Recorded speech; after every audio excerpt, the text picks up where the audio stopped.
2025 has been a wake-up call for many Americans, revealing how quickly stability can unravel. We've enjoyed relative prosperity and calm in recent years, but 2025 has shown how fragile that can be.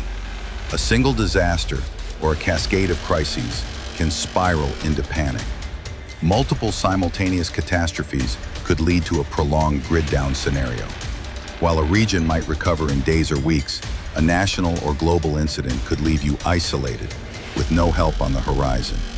If a significant event disrupts supply chains, energy grids, or critical resources, the consequences could be catastrophic. Most households lack enough food or water to last beyond a week. In this guide, we'll explore what to expect during a national disaster lasting over 90 days and how to prepare now. Please consider subscribing to our newsletter for updates and exclusive preparedness content. Visit www.prepnow.com/newsletter or click the link in the description below to subscribe today. Let's dive into the timeline of a catastrophic national disaster, what you can expect, and how to stay safe and survive. The first 3 days. Depending on the disaster, be it a massive cyber attack disabling the power grid, a series of extreme weather events, or a geopolitical crisis disrupting supply chains, the first 24 hours may seem deceptively calm. After a hurricane, earthquake, or EMP-like event, people emerge from shelters, assess damage, or wait for updates. Most remain hopeful, trusting government, utilities, or emergency services to restore order. This calm typically lasts about 48 hours before the reality of broken systems sets in. By day 3, shortages become evident. Stores unable to process digital payments stop functioning as cash becomes scarce. Just-in-time delivery systems for groceries, fuel, and pharmacies falter, triggering panic buying. If help doesn't arrive, desperation sets in. Looting may begin as unprepared individuals scramble for essentials. Police may struggle to maintain order, and curfews or martial law could be imposed in urban areas. What to do in the first 72 hours? Act fast in the golden window. First 24 hours. Decide whether to shelter in place or bug out. Fill every container with water, as municipal systems may fail if pumping stations shut down. Gravity-fed water towers will deplete without replenishment. Secure fuel and supplies. If safe, gas up vehicles and visit stores with cash to top off essentials. Avoid crowded areas where panic may erupt. Communicate and assess. Check in with your mutual assistance group or neighbors. Apps like Bridgeify, using mesh networks, or CB/ham radios can provide updates if internet and phone services are down. Monitor emergency radio channels or police scanners to gauge the disaster's scope and decide whether to stay or leave. Prepare to hunker down or evacuate. If you've prepped, avoid risky store runs. If you must bug out, act within 24 hours, as roads will clog and become unsafe. Have a bug-out bag and plan ready, even if you plan to stay. Solutions. Stockpile essentials in advance. At least 3 days of food, water, 1 gallon per person per day, and medical supplies. Establish a communication plan with family or neighbors, including CB/ham radios. Monitor potential risks like nearby nuclear power plants or dams, which could compound issues. Evaluate whether staying or leaving is safer based on real-time information. The first week. By the end of the first week, supplies in stores are gone, either bought or looted. Pharmacies run out of medications, and hospitals, overwhelmed without power or restocking, can't admit everyone. Emergency services are stretched thin, and martial law may be declared to curb unrest. Clean water stops flowing, sewage systems fail, and trash piles up, risking contamination. Natural gas and electricity are likely cut off, and cash loses value as bartering for food, water, or goods begins. People start fleeing cities or, if stranded, attempt to return home, finding a changed landscape. The window to bug out safely closes after 24 to 48 hours due to gridlocked roads and rising crime. Solutions. Take inventory of your supplies and consolidate your group in a defensible location. Never reveal the full extent of your preps to avoid becoming a target. Use a bucket with trash bags for waste disposal if sewage systems fail.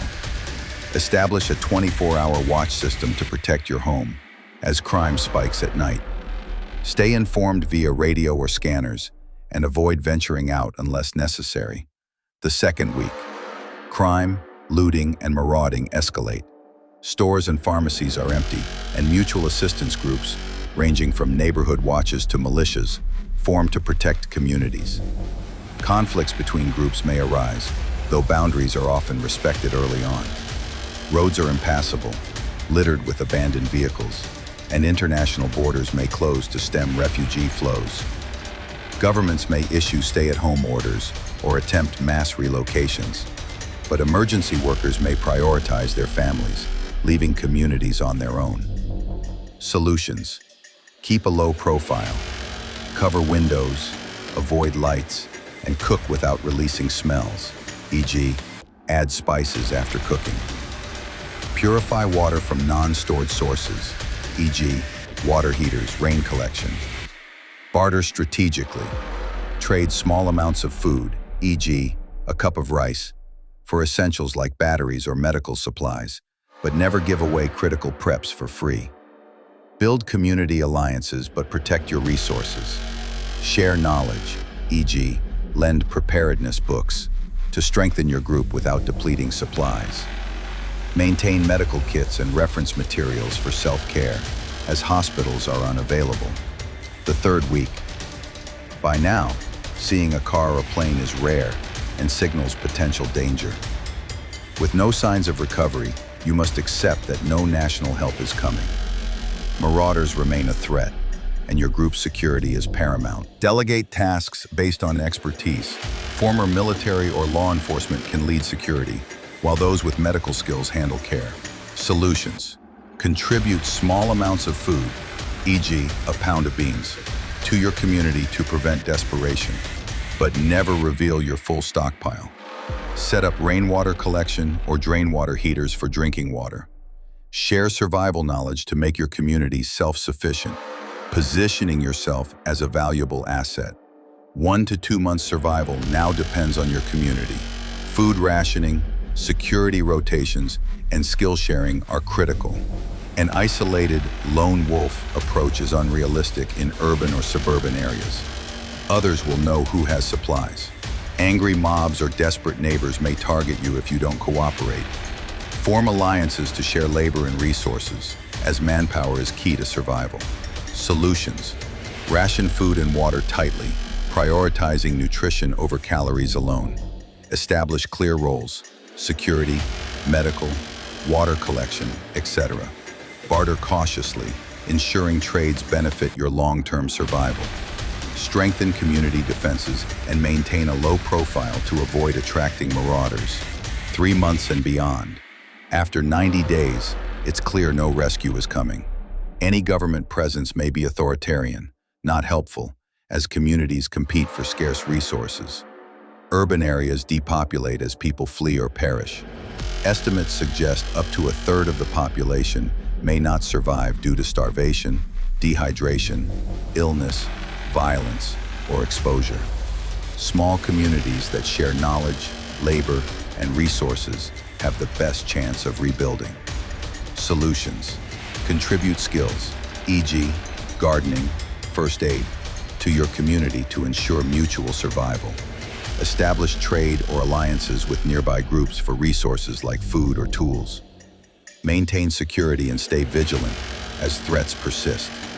Use paper maps and knowledge of local risks, e.g., dams, nuclear plants, to plan long-term survival. Key preparedness tips for 2025-2026. Water. Store at least 90 gallons per person for 90 days. Drinking, cooking, hygiene. Set up rainwater collection from day 1. Tap water heaters, 40 to 50 gallons if needed. Food. Stock 90 days of nutritious, shelf-stable food, e.g., rice, beans, canned goods. Account for pets' needs. Ration carefully and hide cooking smells. Bartering. Cash loses value quickly. Stock durable goods, e.g., batteries, tools for trade. Communication. Invest in CB/ham radios and police scanners. Apps like Bridgeify work without internet. Security. Form mutual assistance groups before a crisis.